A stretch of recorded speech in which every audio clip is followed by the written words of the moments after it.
ทองเส้นนี้เก็บเงิน3 ปีจึงได้ซื้อมาเก็บไว้เพื่อเป็นของมันผู้สาวฮอดมันสัญญาลางานกลับมาบ้านเฮา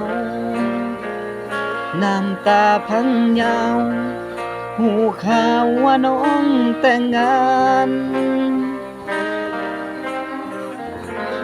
หัวใจ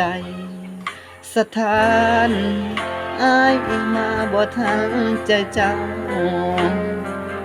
สัญญาหักเฮา